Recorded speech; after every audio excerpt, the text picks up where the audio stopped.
You wanted the best. You've got the best podcast. The hottest podcast in the world. The Chris Voss Show, the preeminent podcast with guests so smart you may experience serious brain bleed. The CEOs, authors, thought leaders, visionaries, and motivators. Get ready. Strap yourself in. Keep your hands, arms, and legs inside the vehicle at all times, because you're about to go on a monster education roller coaster with your brain. Now, here's your host, Chris Voss.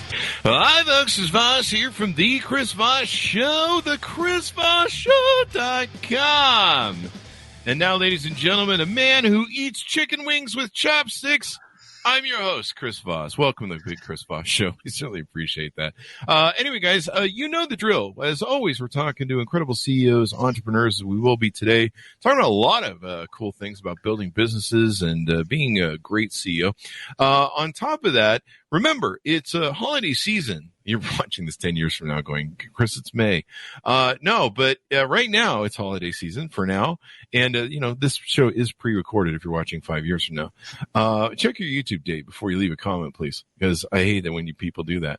But thanks for watching. Go to youtube.com/Chris Voss. Tell your family to at that big Christmas dinner. Give the gift that keeps on giving at Christmas. Package them up a little certificate to iTunes to subscribe to the Chris Voss Show. That or just grab their phone and subscribe for them. Also go to our big LinkedIn groups, 130,000 people over there on LinkedIn. The big LinkedIn newsletter, the big LinkedIn company group that's over there. That thing, we just sent out a newsletter on that and didn't have any idea. There's a whole bunch of people following that thing.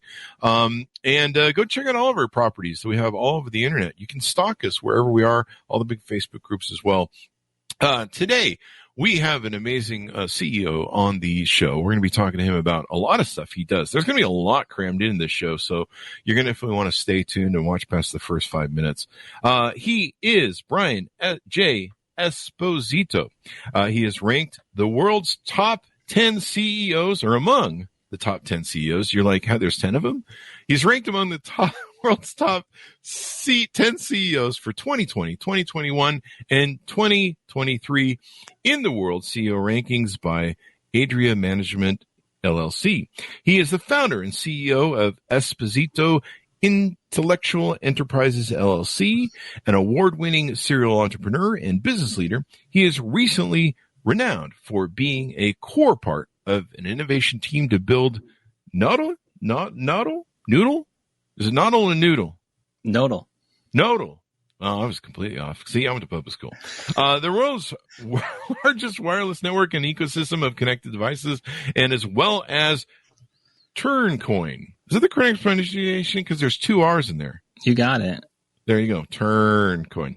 A registered SEC digital security that on a monthly basis shares 100% of 3 revenue generated from the exchange's virtual stacks platform to all Turncoin holders. And there's 1 R in that one. So yes. Is there 1 R or 2 R's? There's 1 R, so I don't know what you're reading, but somebody. So when you did the bio, you sent me on the email. Oh boy. I'm to blame. I'm to blame on that. I've done that. Turncoin is the only revenue sharing digital security that derives its value and yield from the sale of virtual stacks. So we'll get into some of the details of the rest of the stuff. Welcome to the show, Brian. How are you? I'm doing good, Chris. Thanks for having me today. There you go. And thanks for coming on board. Give us your .coms where you want people to find you on those interwebs in the sky, the magic ones. Absolutely. I don't have as many as you have out there, but it's EIE.rocks is the corporate site. So EIE.ROCKS. And then anybody can always reach out to me or connect with me directly at Brian J. Esposito. And I basically only use LinkedIn or Twitter for all of my social and communications with our companies and anybody that wants to speak with me. There you go. And thanks to Ming for the comments. He's got the .com right, or the rocks right in there for us. Look at that. There you go. It's almost like people watch the show live. Getting a few likes coming through. So let's talk about your sort of thing. I want to encourage people to go watch the YouTube video. This is one of the things we do. You've got an incredible, interesting background. What's going on in your background? What are all these things that you got? Back here? Yeah, anywhere. Some of the best iconic memorabilia from some of the biggest movies in the world. Awesome sauce. I see a Thor hammer backpack that you guys can't see, but that's my favorite thing back there. Yeah, you got the Thor hammer, Big Lebowski skateboard behind me. The Big Lebowski skateboard. The dude abides. That was the line I was looking for. There you go. I knew the dude abides. Knew it would come to you. There you go. And the rug really tied the room together, man. Just take it easy, man. One of the greatest movies of all time, The Big Lebowski. If you don't think so, I can't be friends with anybody. I'm with you. Stop listening now, actually. Yeah. Somewhere else. We just lost 2 viewers too. All the cool people watch this. So let's talk. You've been a CEO for how long? How many years have you been a CEO and serial entrepreneur? Yeah, I've been building companies since a teenager. So my first real company that I rolled out, I built the first B2B, B2C e-commerce platform for the beauty industry in mid to late 90s. I launched over 1,200 brands. We were distributing products all over the world. I got to work with some of the most amazing celebrities, athletes, musicians, singers, entertainers on building out their brands and their personal brands. The interesting thing about the beauty industry, it's like the mafia. It just always keeps pulling me back. And if you look at some of the major billionaire, iconic actresses, actors, and celebrities, it was that beauty component that actually made them into the 100 millionaire or the billionaire. What I've learned in that career and building that company is early on, there was a few industries that were known as recession-proof, and it was typically tobacco, alcohol, beauty, and gambling. Now we've learned that beauty is the only one that's not only recession-proof, but it's also pandemic-proof because women will spend their last dollar to look good because it makes them feel good, and that's the industry. There you go. Note to self, go into beauty products. Actually, I had a beauty line that I tried to sell that I made, and people just kept looking at me like, no one wants to look like you, man. That's not true. That's not true. Let's build it. Let's make it. You got a lot of listeners out there. Let's get them something tangible. Yeah, but they mostly listen on the podcast. It's all audio. They don't watch the YouTube. Get them some ear cream. So they could hear it better. Maybe that should be the new model for the show. The Chris Voss Show, the ear cream of podcasts. I'm not really sure. Yes, I love it. See, look at that. We just made an amazing idea. It's probably not going to end well or play well either. People are going to be like, ew, is this an OnlyFans channel? What's going on there? Anyway, moving on. So what motivates you want to be an entrepreneur? How'd you get this bug in you? How'd you get the entrepreneur disease? It definitely is a disease, and there's no cure for it.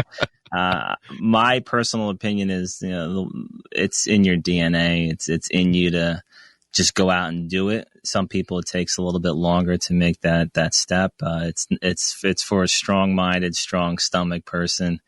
The hardest part about an entrepreneur's journey, especially in their family or in their household or even with their peers, it's a lonely journey because there's only so many of us that understand what's pulling at us to go out and do something. And we also need support, and we desire support from our inner circle, and it's sometimes very difficult to get. So it is a lonely journey and something I've had to battle with constantly on trying to get that support from family, friends, and loved ones. And then at some point in my career, I just said, I don't need it. I just need to know that I love what I'm doing. I'm going to keep going after it, and I believe in myself, and it will click. And then the funny part is when it clicks, all those people that you were just dying for their support on, they said, they become your best friends again. And we knew you were going to do it. We knew you were going to make it. And, get the accolades and take them when they come because it is well-deserved and it is a good feeling. I was always the black sheep in my family because I didn't join into the religious cult. And so I was always the black sheep. But then when I became successful and got money, then they're all like, I got invited back to all the parties, but then they're like, you can't talk about your atheist, sort of evil satanic ways. And I'm like, but then I'm not showing up. So it was kind of funny how that works. It's always interesting, but it is a hard basis. What tripped you into it or what started you into it? Was there some sort of bug that got into you, or is there, some sort of influence that made you want to? I wanted to make a mark. I don't know. I'm very connected with, this isn't going to go into religion or spirituality, so I want to make sure I give that little disclaimer based on what you told me. So I'm youngest of four. My siblings are 10 to 13 years older than me. So I was surrounded by more funerals than celebratory events when I started getting older because grandparents were passing away, aunts, uncles, family, friends. So I just bombarded with death. So I ties into my company model that I've used forever is time is our most precious commodity. Mm-hmm. And then in 2016, after I kind of built my little empire to my world of 30 or so holdings at that time. Got into a terrible car accident where a drunk driver hit me head on. Wow. Stupidly going back to my office on a Sunday in Nashville for meetings. And the nice part of the story is I didn't die, and I thanked the woman because I'll take that hit because she could have killed somebody or ruined the family, so I'll take that hit every time. Mm-hmm. Secondly, the dominoes after that was I lost everything at that point. I was the connector I was a deal maker, the rainmaker. I was a relationship builder, all my companies and holdings and all my work. I was the glue, which was the wrong model because once you took the glue out of it, all the popsicle sticks fell and collapsed. So, which was good again too. I had to rebuild from less than nothing. Wow. I didn't file for bankruptcy. It's not my style. I don't ever intend to go out and hurt or screw people, but my life hit a bad jam and I had to rebuild, and rebuilding with less than nothing is very difficult. So you got to get really scrappy.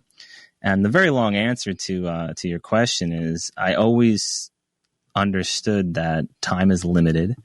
No guarantee if we're going to be here a minute, an hour from now, let alone 50 years from now. So what can I do in the time that I'm given, whatever that hourglass looks like? How can I make an impact? How can I at least leave this life feeling like I did something? And it's not money oriented. That's kind of something that always got me in harm's way in the past, is that money to me is a byproduct of good people doing good work. Mm-hmm. I stupidly and inherently believe that everybody's good. Not the case. Not the case. Really? I'm telling you. Maybe you just pick bad rumor, people. Yeah. When you have when you're wired like me and you have that window or door open, you invite good and bad into your life. And your job with your experiences and life lessons is to spot the bad as quickly as possible and slam that window on their hands before they get in, and never blame people for the harm's way they may have put you in. That's your fault. It's your actions, your decisions that allow your life to go one way or the other. The people that get thrown into your life, I believe they all serve a purpose. And if the after effect of someone you meet maybe becomes something bad or negative, well, there's something to learn there if you're emotionally evolved enough to understand that what got me into that position, what am I supposed to get out of this? And my opinion is I thank people that try to screw me or get one over on me because they show me a vulnerability that I still have. I need to work.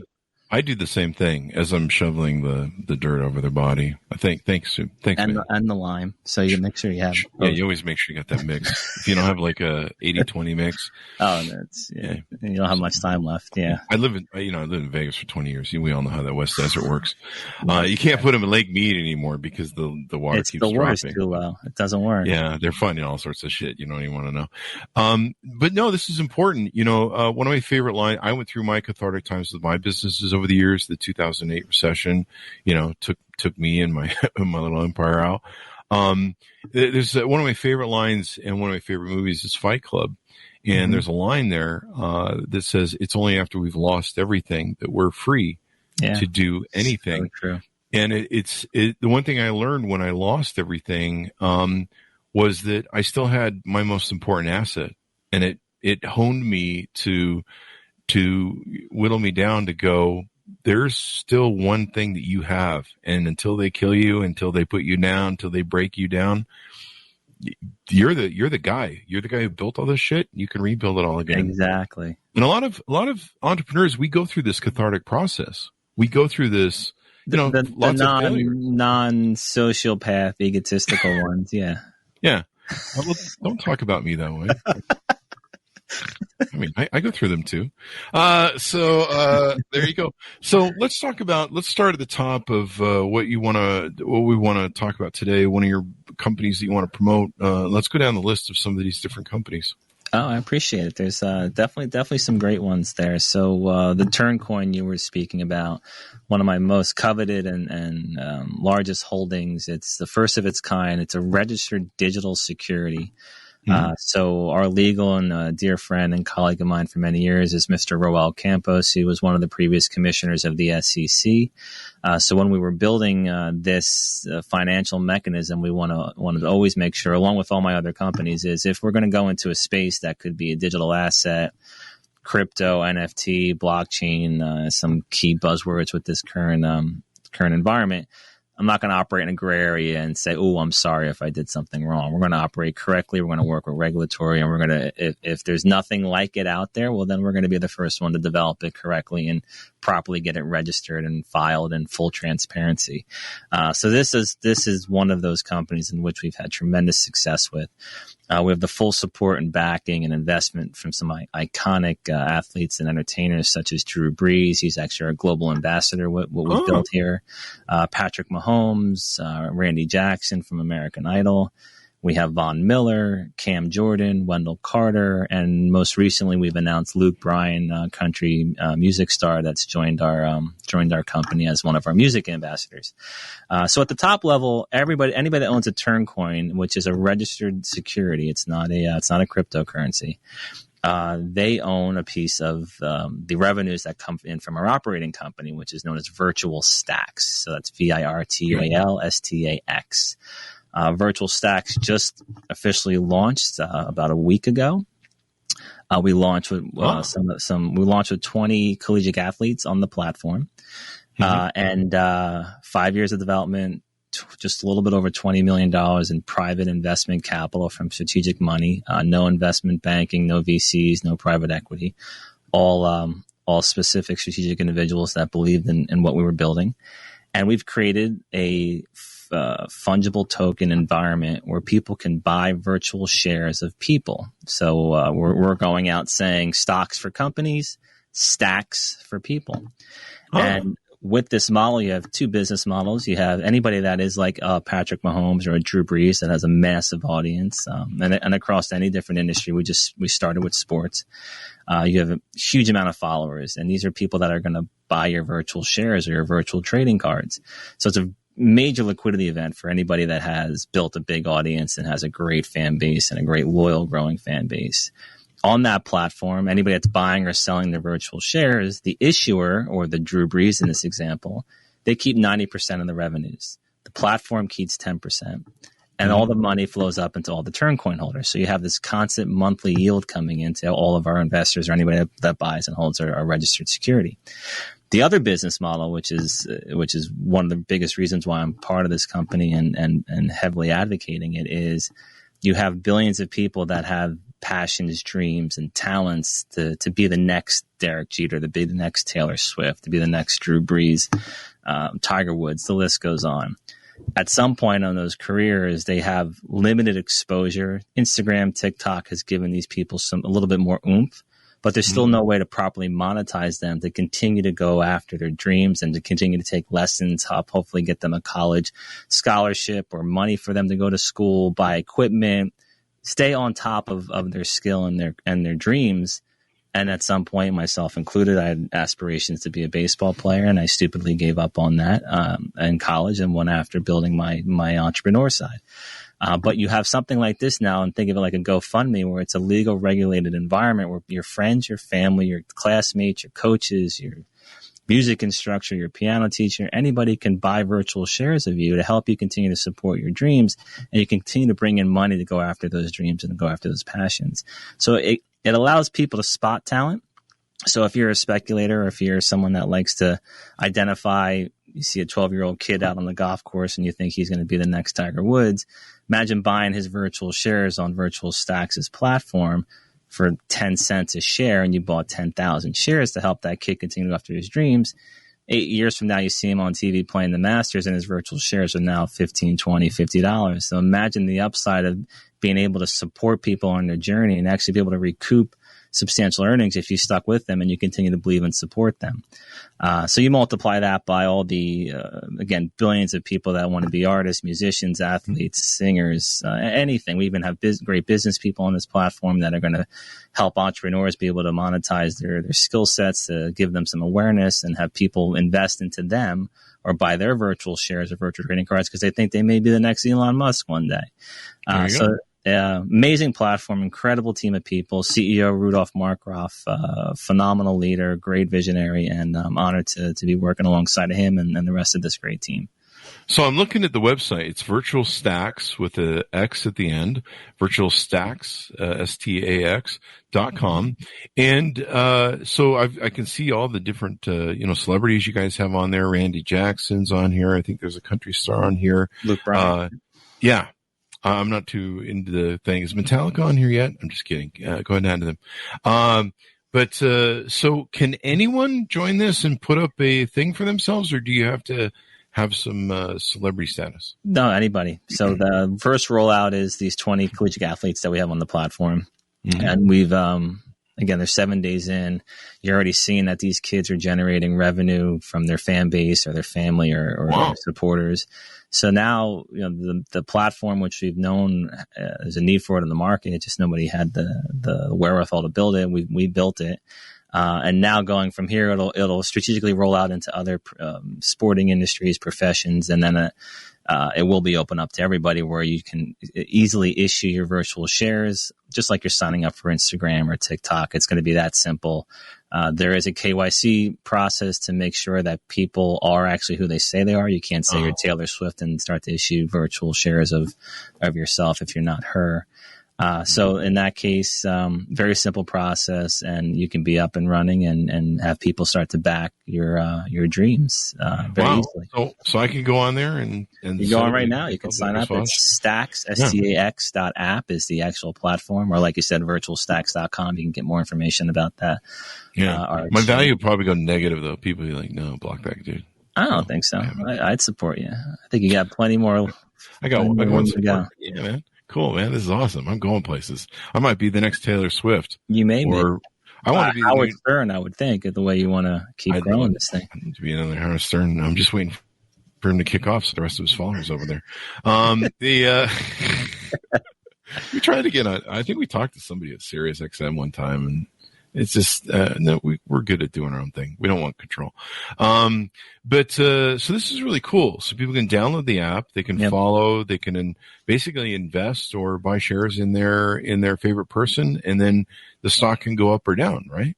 Yeah, or their virtual share price. Think of it like owning a Mickey Mantle card or an Aaron Judge card. If you look at it like a virtual trading card, and the demand is based upon supply and demand. So the algorithm we have, or the popularity that you have as an issuer, it's not tied into your revenues or your earnings. So it's not a security. It's just tied into your fan base, your popularity, your growth, your momentum that you have behind you. And the more people that want to have that connection to you, the more opportunities they have to be able to have that connection.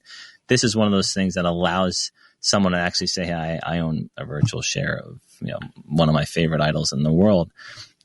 Phase 2, there'll be the NFT component where you'll be able to have even closer proximity and even additional digital collectibles of your favorite athletes, entertainers, business people, or celebrities. But you'd have to have ownership in their virtual shares to be able to have access to that next level of connection to them. So there's a next step coming out. Yeah, coming out, which again, I'm sorry, go ahead. No, I was going to say, just adds more support and revenue opportunities for the issuer and give them more opportunities to continue to monetize their popularity and fuel their dreams. And so basically these are blockchain certificates where you can buy into talented people, which is probably why I'm not on there yet. I'm not talented. You can create your stacks. You can promote your stacks and fund your dreams and track performance. And then this ties in with the Turn coin.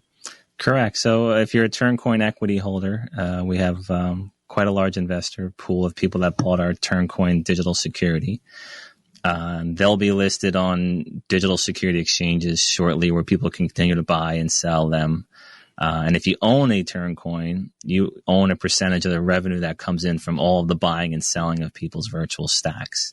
And on a monthly basis, you get that yield. So going into this next economic crisis we've been in it for a while. So as we're in this issue where you're seeing housing bubble prices pop, you're seeing businesses lay off tens of thousands of people.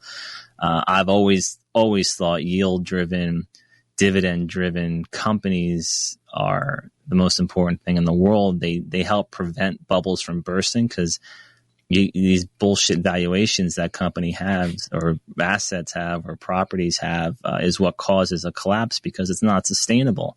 But if you go back to a time not that long ago where you based the valuations on companies, whether they're public or private, on a multiplier of their earnings, it's simple math. You learned this in 5th grade.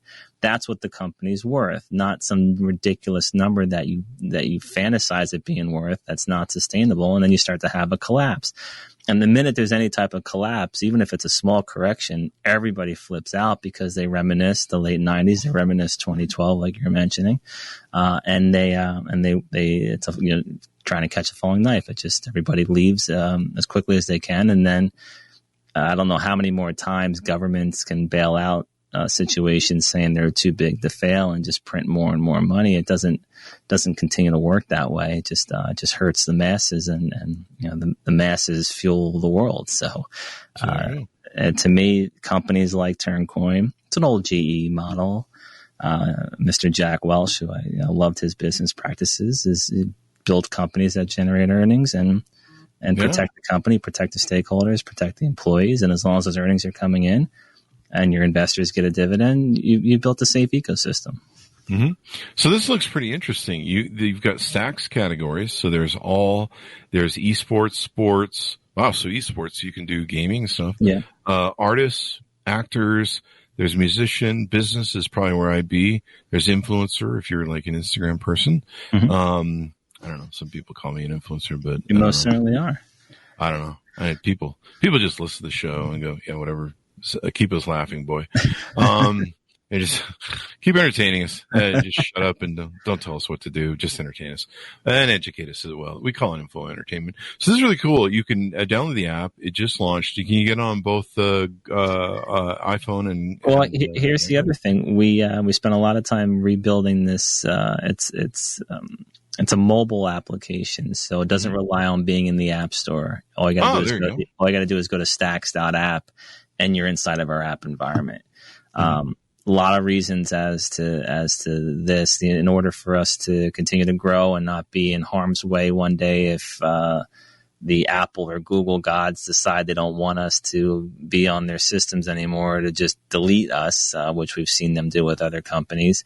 So there's no reason for us to be in that situation. And we believe this is a tool with a lot of my other companies, Nodal being one of them, Metalife being another one. This is a tool that's going to be connected to our wireless global networks that don't rely on cellular Wi-Fi or traditional internet networks. We want virtual stacks to be on every device in the world, whether they have connectivity, limited connectivity or not. So if you were living in an App Store environment with some of our other plans and global reach, and someone's in the middle of a very remote area of the world or in a jungle, and they have an Android or an iOS smart device or a smartphone, but they don't have connectivity, they can't access the App Store. They can't entertain or engage with the system. But if you're on one of our other networks, that's a mesh network that can continue to allow for connectivity and communication, pushing content and allowing people to communicate with each other, then you can always be 100% up and operational. So, the reason not being in an App Store environment too is it can ensure that something like this, that is a very powerful tool for people to generate revenues for themselves, to always be able to be in somebody's hands and always be able to be promoting their stacks to their audience. That's good to have when the zombie apocalypse kicks in. It's coming. That was on the CDC website, so it's coming. Next week. I think it's 2023. 2023 is about to come around the corner here. For those of you watching this. 2023 and me. I think that should be the slogan. Is that a good thing or a bad thing? That's a terrible thing. That's a DNA thing. Yeah, it's a DNA. That's how they know who to eat. That's who we know who's going to be a zombie and who's not. So it all ties in. There we go. It'll all tie in. I want one of those. I want just like a good year for a change.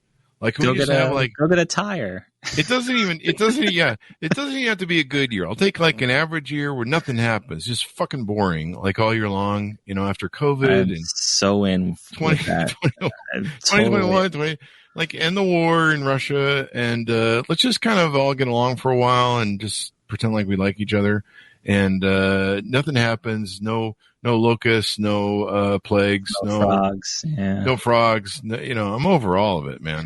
You ever see the tornado videos with frogs? By the way, I amazing. don't. Is that a thing? Well, apparently there's been some tornadoes that sucked up a bunch of frogs, and then it starts raining frogs. And I go back to the biblical times. Like, was that all that just happened? Was it a tornado that sucked up a bunch of frogs and then threw them back down into the?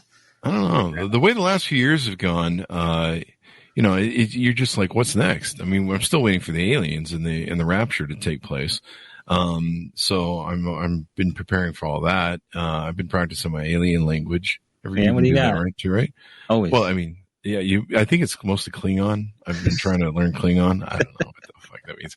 So, anything more we want to touch on this before we move to one of your next ventures you want to promote? No, I appreciate us touching on it. It's a good looking app and it's a good looking website. I've seen a lot of people try and square this circle, and it looks like you guys have got the backing and everything to do it. So, a lot of good people. Long time, a lot of great people. Like anything, you can't get anything done without amazing people supporting you and next to you. So this was lightning in a bottle with this team and all the professional services that we have supporting this, and great leadership. There you go. Oh, people! I was going to mention. I was looking over the website here. People can trade and sell their investments too on correct. things. So, like if I want to sell a Drew Brees card because I don't know he's not working out well on my fantasy football league, he's getting you 0 points because he ain't playing. Yeah, I was going to say, didn't he retire? Unless he joins the replacements. I'm selling him now. Keanu Reeves. Trading him for, I don't even know who's doing good. I'm a Raiders fan, so you watch the football for the first 3 games, and then you just go give up and cry the rest of the year. You don't bother. I can't watch the Raiders. I love Raiders. It's so hard to be your lifelong fan, but I mean, I could be a Browns fan, so I don't worry about it too much. That's true. It's always worse. Well, it's the NFL. What else do we want to plug in here? We could talk about Nodal. I touched on it briefly. Nodal, we've built the world's largest wireless network without building a single wireless tower, cell tower, or Wi-Fi base station. Wow. Connecting billions of IoT devices around the world. Co-founders Misha Ben-Oliel and Garrett Kinsman. I get to work with them and this great team. We have an amazing app that rewards our users. Nodal Cash, Nodle Cash. So Nodal Cash app for Android or iPhone, and you download the app and you immediately create a digital wallet, and you passively earn our Nodal Cash cryptocurrency by allowing Nodal to utilize your device or access your device and simply collect small packets of data from all IoT devices around your phone. You'd be very surprised when you download the app and you turn it on and to see that they just start earning Nodal Cash like crazy because of all the Bluetooth devices, Bluetooth chips, anything broadcasting out IoT data our network sees. And again, for allowing us to use your phone, we reward you for allowing us to collect that bit of data, use your phone as a gateway, and send that to the cloud. We don't collect any personal information. We have no idea who the users are. We're not selling any personal information. It's simply a network to collect and organize and build data from all the IoT devices that are in an environment.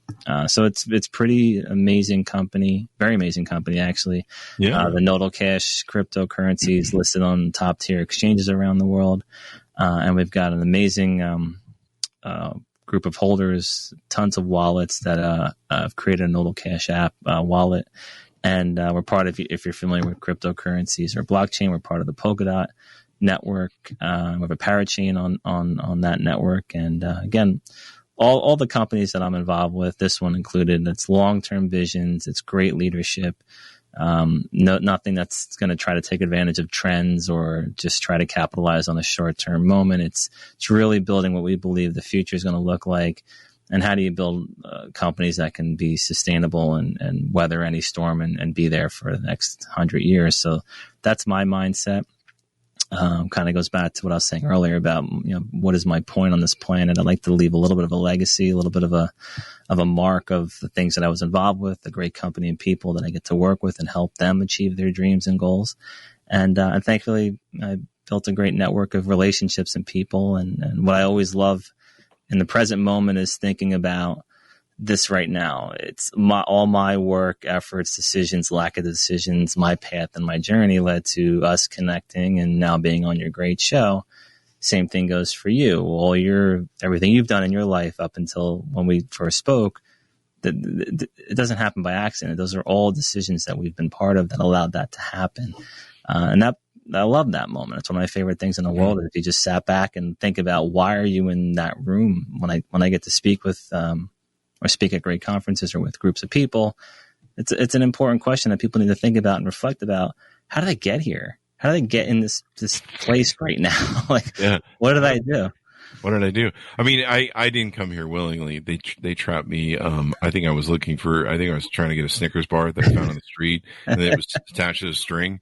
And then all of a sudden, they locked me in this room and said, "You're now the host of the Chris Voss Show, and we'll feed you scraps on the door." And I'm like, it's amazing. I don't know. As long as I get the Snicker bar every now and then, I'm good. So it's kind of against my will, but I don't know. It seems to be working, whatever that means. I don't know. So, this is Nodle, NODLE.com. Correct. And is this a Web3, basically new, sort of thing? It's definitely parts of Web3. It's building basically utilizing another wireless network connecting mobile devices. So it's unreliant of cellular connectivity. It's unreliant of Wi-Fi connectivity. It's allowing your mobile phone to be able to connect to IoT devices in an environment. So it's a traditional network. You can think of like another type of telecom, except we don't know who you are. We don't want to know who you are. We're not collecting, selling. We don't. We're not. You don't want to know my OnlyFans subscription base. I don't know what that means. Unless there's a ton of IoT devices around you at that moment. That's all we want to know. We want to collect that little bit of data and reward you for it. So the who, what, why, and where, when, so why is this important? Why is it important to download the app and get involved? You can make money. Am I creating like a basically new AT&T or Verizon sort of network basically? Or without, anybody exploiting your privacy. I like AT&T knowing what my OnlyFans subscriptions are. That's your choice. We believe your data is yours, and we believe you should be able to monetize your data how you like. I like having the FBI and the and the other things. It's cool when they activate. So here I opened up the app if you can see it. Okay, let's see. So this is the Nodal app, and right now I see those little Nodal coins popping around. Oh wow! Those are all IoT devices around me. And you get paid for basically helping you guys create the network there. Look at that. Just earning the way. So if you walk into a Best Buy, you light up like a Christmas tree. Just turn this app on. Yeah. Wow. Do you need to have both your Wi-Fi and your Bluetooth on? Or does it? Just your Bluetooth needs to be on. Your Bluetooth needs to be on, and that'll connect with anybody nearby. But you do have to have internet connection at some point to send that data to the cloud, and that's when you get your earnings.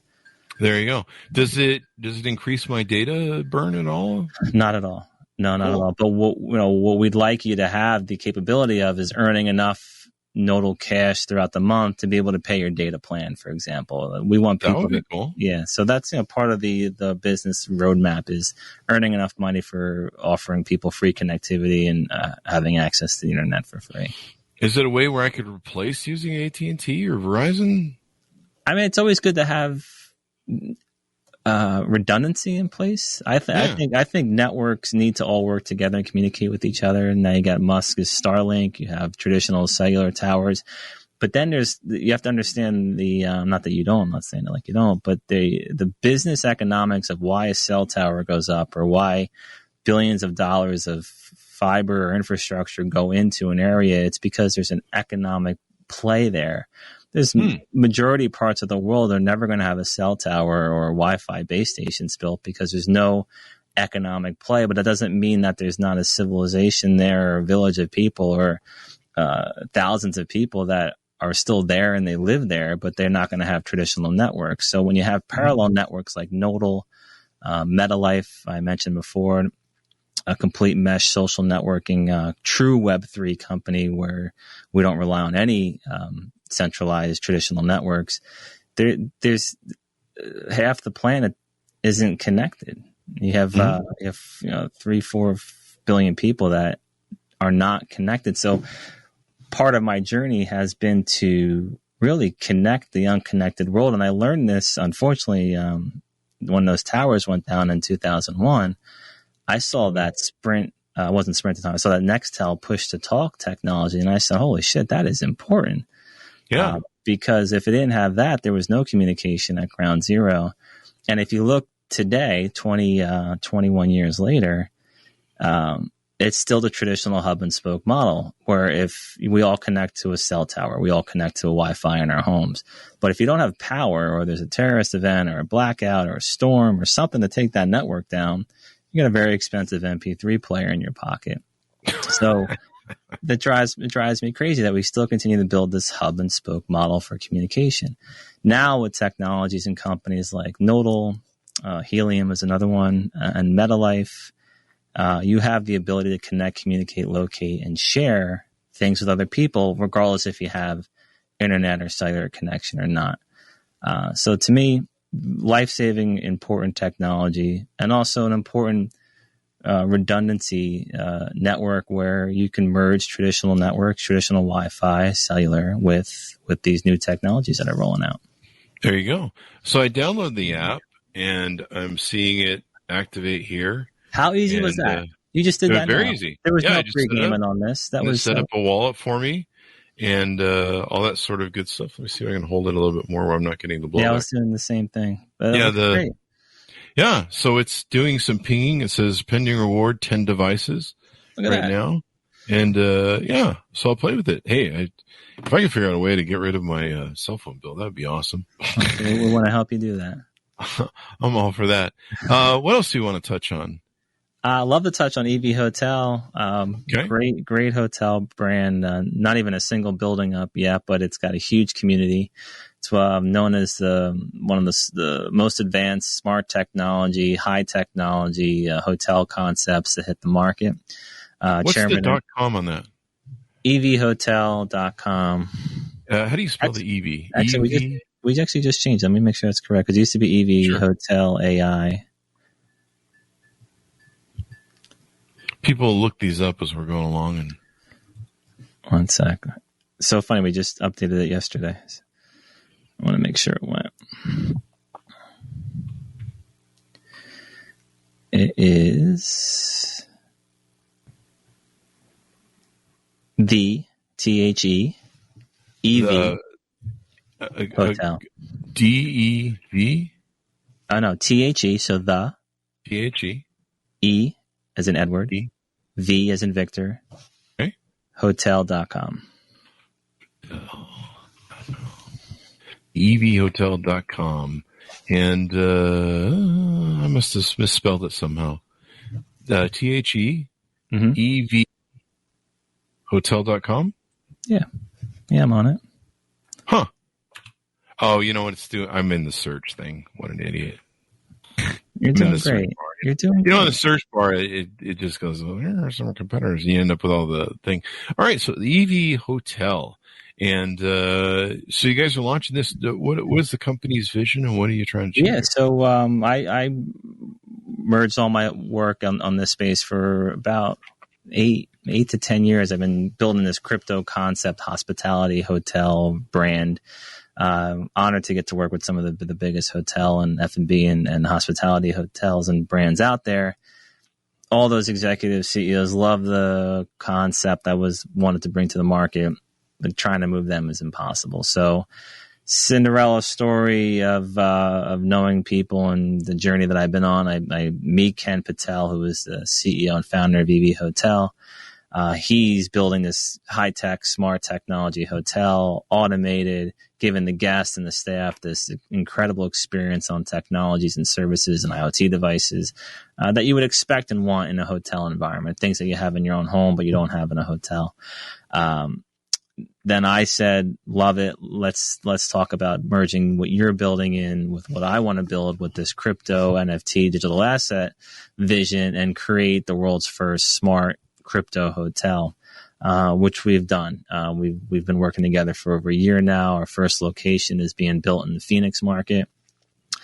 We've announced partnerships and locations that'll be announced in Punta Cana. That was announced with a Spanish public entity, and future locations will be properly announced shortly. And what we've done is we've created what I've mentioned before. You have all these smart devices, smart mirrors, smart bathroom, smart toilet, all about 20 or so smart devices in your hotel.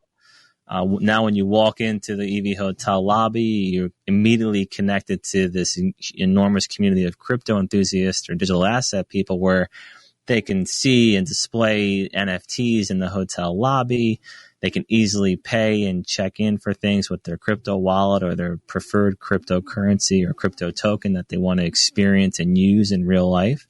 You know, one of the biggest things that I've seen going to these conferences, whether it's Bitcoin or if it's an Ethereum or an NFT city that gets taken over, it's amazing because you have these great parties and you have this incredible influential people that are saying where the world is going, and I believe that is where it's going. However, you're in that environment, you're at that club, you're at that pool party, and they're all talking NFTs, they're all talking cryptocurrencies, and then you take out your Visa and you pay for your drink and your meal. There's a disconnect with the excitement for the community to actually be able to use those cryptocurrencies in real life and bring all these people into a building that is catered to them. And that's what EV Hotel is. It's catered to that traveler that loves technology. They love ease of use. They love being able to just walk in and go right to the room without even actually needing to talk to somebody. Just check in and do the process through yourself. And now be able to pay for your turkey sandwich in cryptocurrency. When you walk into your room, have your NFTs thrown up on the wall so you can feel proud about all the digital assets that you own that are in your wallet that you can now actually experience inside of your room and, again, possibly even throughout the lobby of the hotel. And then the real big mechanism is the getting rid of the ballrooms. That is a big expense in a lot of these hotels and replacing it with an actual cryptocurrency trading floor, much like the New York Stock Exchange or the Chicago Merc, where you can increase the economics of that building or that hotel being more profitable, where you sell seats to these digital exchanges, to the cryptocurrency companies, where they can actually buy a seat to the floor of our exchanges. The guest or anybody in that town or visiting that town can go into our hotel and start to understand what cryptocurrencies are, start to actually see it in real life, much like if they're watching Bloomberg or CNBC, where they can actually see it is an asset. They can see people buying and selling and trading. They can start to connect it with familiarities of themselves, whether they, it's like no different than me buying an IBM stock through Charles Schwab. It's the same exact thing. It's just another medium or another asset class that I can put in my portfolio. I've always believed that's the biggest missing thing for getting generational wealth, to believe that this cryptocurrency chapter of our lives is real, is that they don't see it, they don't believe it, they don't trust it. But if you can replicate the processes of it to something that we're very used to, again, like going on Ameritrade.com or turning on CNBC and watching the trading happening and watching markets being built and watching liquidity happen, then you can start to get people to put their guard down a little bit and trust this movement. And even prior to this whole FTX collapse, I've always spoken about, it freaks the hell out of me, about the children responsible for billions and billions of dollars of trading and billions of dollars of people's assets going in and out of these platforms. Needs to be regulated. It needs to be run by seasoned professionals that understand the importance of people's money and cherish the process of a market. A true market is never fails. The stock market has never failed. Whether it's gone up and down is not my point. It doesn't fail as far as trading that, creating that trade where people can buy and sell paper and convert it to cash or some fiat currency. And same thing should apply in this crypto movement, and working with banks and regulatory and seasoned professionals that understand that process and protect people's taxed earnings, because that is extremely important. And in the crypto world, it tends to resemble monopoly money, where people don't really understand that if you're buying and selling crypto and you want to go and utilize those trades into some sort of commerce, you got to convert it to fiat currency. You got to convert it to cash. And that's never talked about. It kind of drives me crazy. And everybody's saying it's going future is crypto, everything's going to be crypto.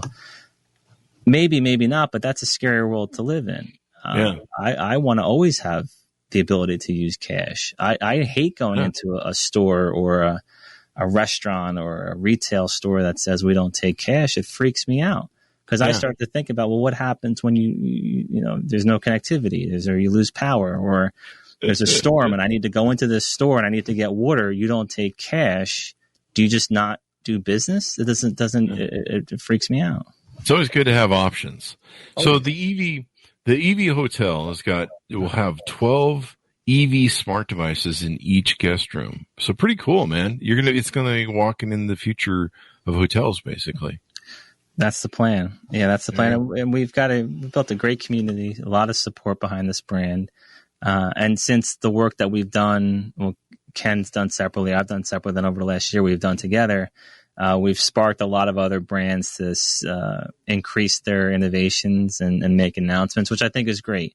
I think hotels need to upgrade a lot of their services and solutions and offerings. Yeah. And I think they got to, I don't know when's the last time you or anybody has booked a hotel room, but the rates are ridiculously high.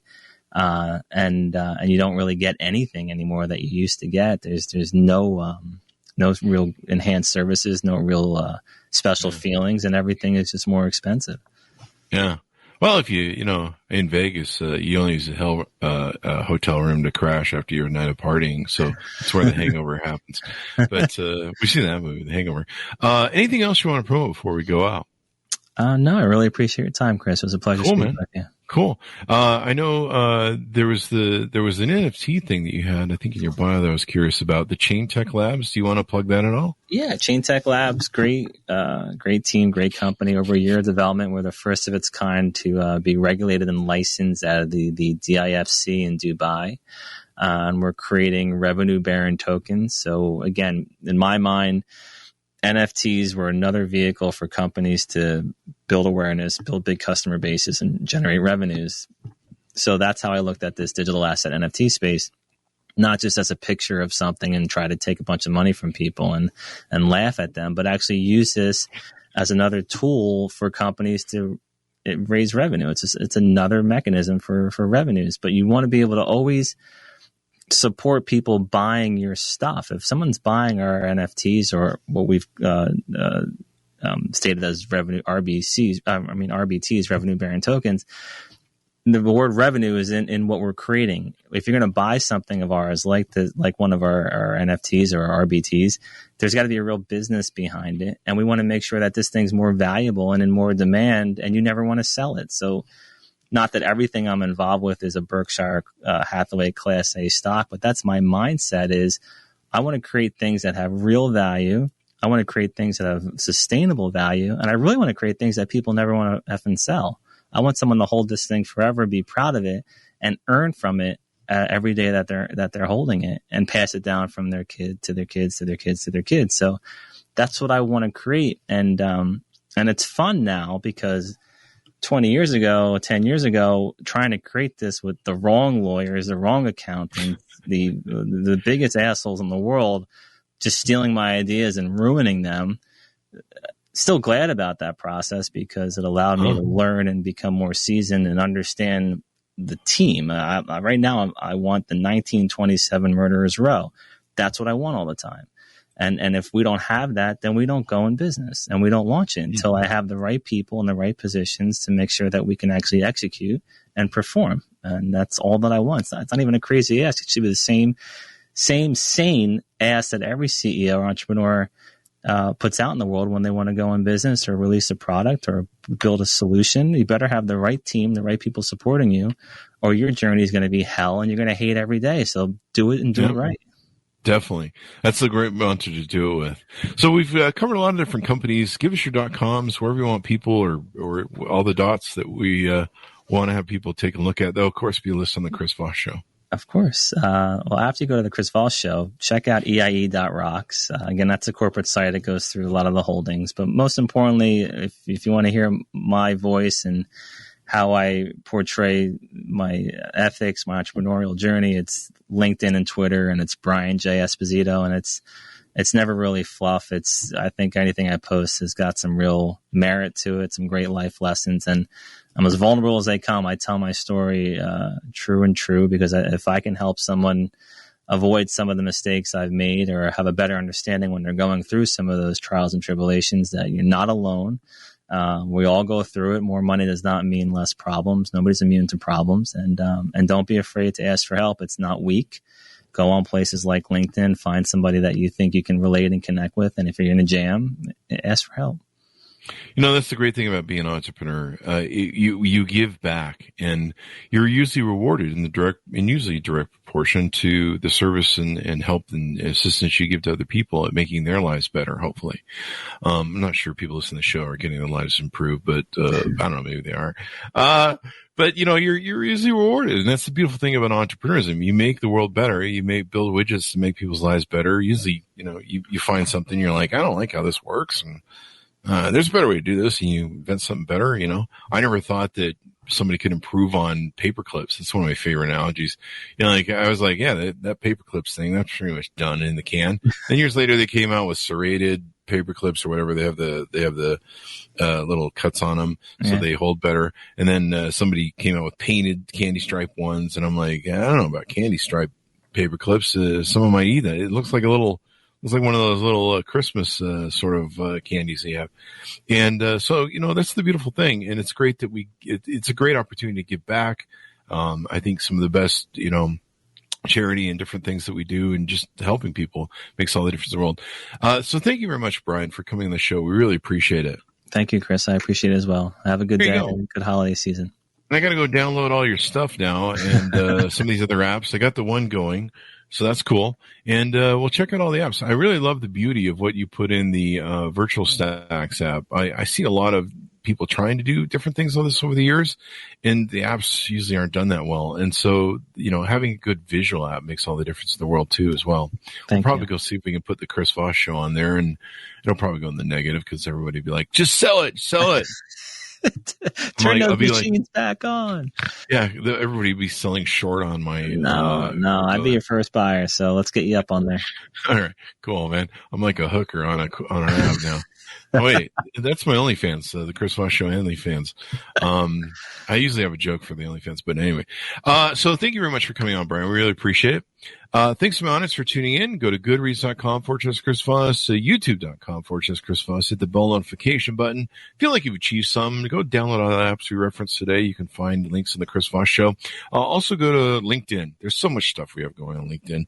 LinkedIn's like the only place that isn't insane and crazy right now with Elon Musk trying to do whatever he's doing over there on Twitter. It's like a crapshoot to see how fast he can burn through so much money before 48. I think they burn out $1 billion a month or $1 billion a year in annual service. The $48 billion they paid for that turd, and it's only worth like a $15 billion. So it's going to be interesting to see what sort of game he plays with that and how it comes out, or if it comes out, or I don't know. We'll see how it comes out. I don't know.